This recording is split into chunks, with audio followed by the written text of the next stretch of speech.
Maduro está no Brasil. Mas o que isso significa? Primeiro, a gente tem que destacar que o Maduro tem formação pela escola do Partido Comunista Cubano, ainda nos anos 80.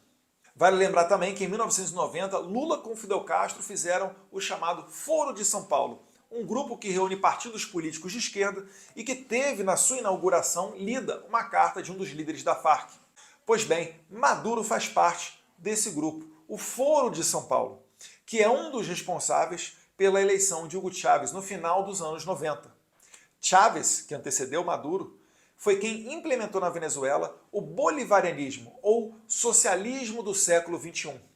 Uma política assassina e genocida que obrigou mais de 6 milhões de venezuelanos a saírem do seu país e buscarem sobreviver em países vizinhos. Vale lembrar que 6 milhões de pessoas é a população somada de Roraima, Rondônia, Amapá, Acre, Tocantins e Sergipe. Ou melhor, se você somar esse número de pessoas, que é mais refugiados do que os refugiados da guerra da Ucrânia ou da guerra da Síria, e aplicar uma regra proporcional ao Brasil, é como se no Brasil, se o Brasil fosse bolivariano, tivessem saído daqui 40 milhões de pessoas. Tem noção disso? Essas políticas de Chávez, Maduro e Lula também, que apoia o sistema venezuelano, elas são as responsáveis pela maior crise humanitária e migratória de toda a história da América Latina. Dito isso, você também deve saber que a cabeça do Maduro está a prêmio. O DEA, o Departamento de Entorpecentes dos Estados Unidos, oferece 15 milhões de dólares a informações que levem à prisão do narcoditador venezuelano. E isso é por quê? Porque a Venezuela já se tornou um narco-estado e eles têm como objetivo destruir os Estados Unidos. E essa destruição certamente se dá através da inundação de cocaína no território americano. Dentre os vários episódios para comprovar essa conexão do tráfico de drogas com o regime venezuelano, está, em 2009, a queda de um avião militar venezuelano com mais de 10 toneladas de cocaína no norte da África, no território do deserto de Mali. Segundo o jornalista Leonardo Coutinho, esse sim um jornalista investigativo brasileiro, ele diz em seu livro Hugo Chávez, o Espectro, que isso se deu para alimentar grupos terroristas como Al-Qaeda e todos os outros que tenham conexão a inundar a Europa com drogas e migração em massa.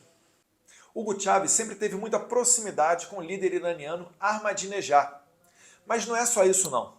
O perigo desses aviões militares traficando cocaína é que tem uma notícia, também descoberta pelo jornalista Leonardo Coutinho, de que a Força Aérea Brasileira indica que entre 2009 e 2014, a Bolívia, outro grande produtor de cocaína, usou por 463 vezes o espaço aéreo brasileiro para o trânsito de aeronaves militares. Desse total, os aviões oficiais bolivianos voaram 91 vezes para Venezuela e Cuba. Um dos pilotos chegou a confessar que foi várias vezes nessa rota levando cocaína, e os voos militares foram autorizados pelos governos de Lula e Dilma. A gente está falando de 2009 a 2014. O governo brasileiro descobriu o crime, mas ao invés de agir, o que é que fizeram as autoridades brasileiras? Apenas uma reclamação ao chanceler venezuelano, que a essa época era ninguém menos do que Nicolás Maduro. Ou seja, não foi feito nada. A única resposta efetiva começou a ser dada em 2019, quando no governo Bolsonaro foi feita uma lista para impedir que autoridades venezuelanas conectadas com narcoterrorismo e também com suspeitas, ou melhor, robustas provas do uso de passaporte diplomático venezuelano para o tráfico de drogas, essas pessoas foram impedidas de entrar no Brasil. Lamentavelmente, hoje, o Brasil ele toma o caminho inverso. E é importante falar que não se tratam de casos isolados. O governo dos Estados Unidos oferece uma recompensa com alguns milhões de dólares, não só pela cabeça de Nicolás Maduro, mas também de Diosdado Cabello, o braço direito de Maduro e chefe do cartel dos Soles, o maior cartel de drogas da Venezuela. Diosdado Cabello também é o presidente da Assembleia Nacional Constituinte da Venezuela, o que demonstra ainda mais os laços íntimos do regime venezuelano com o tráfico de entorpecentes. Pela parte de terrorismo, vale lembrar, Tarek El Assaimi foi ministro da Venezuela e também vice-presidente do regime de Nicolás Maduro, tem conexões próximas com o Hezbollah. E além do Hezbollah, também o Hamas está metido em todo esse imbróglio. O alerta que eu faço daqui vai para além do boicote que o Brasil pode sofrer devido a todas essas novas políticas do Lula, essas sim totalmente ideológicas. O Lula voltou dos Estados Unidos do encontro com Joe Biden e recebeu um navio de guerra iraniano sancionado pelos Estados Unidos. O Lula disse que tem que acabar com o padrão do dólar e adotar a moeda chinesa nas trocas comerciais. O Lula criticou a União Europeia, dizendo que eles não contribuem para o fim da guerra com a Ucrânia, dando a entender que a Ucrânia tem parcela de culpa na invasão sofrida pela Rússia. Isso tudo daí, gente, somado ao desejo protecionista de alguns países, podem sim levar o Brasil a sofrer sanções, podem levar o Brasil a ter dos seus produtos boicotados. Se Estados Unidos e União Europeia, por exemplo, fizerem um boicote aos produtos nacionais, a gente certamente vai ter um prejuízo muito maior do que toda essa taxação de impostos que eles já estão fazendo no país. Vai ser muito mais agressivo. E é essa política que a gente tem que evitar, mas não só olhando pelo ponto de vista mercadológico, mas principalmente pelas nossas liberdades. Lula deixa claro que quer transformar o Brasil numa próxima Venezuela. Isso daí não é brincadeira não, gente.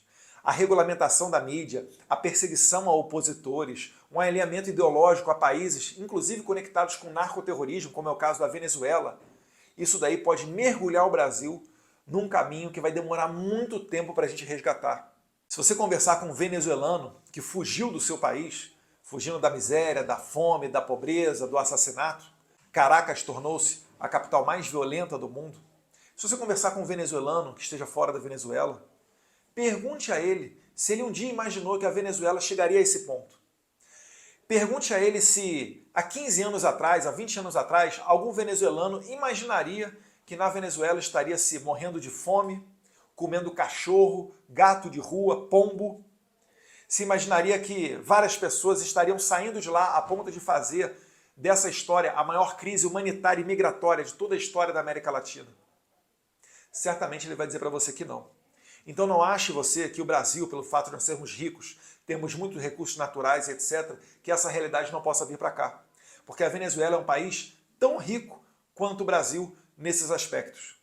Isso daí não é brincadeira. Chamar um traficante narcoterrorista para o seu país é coisa de quem se identifica com ele. Um abraço, fique com Deus.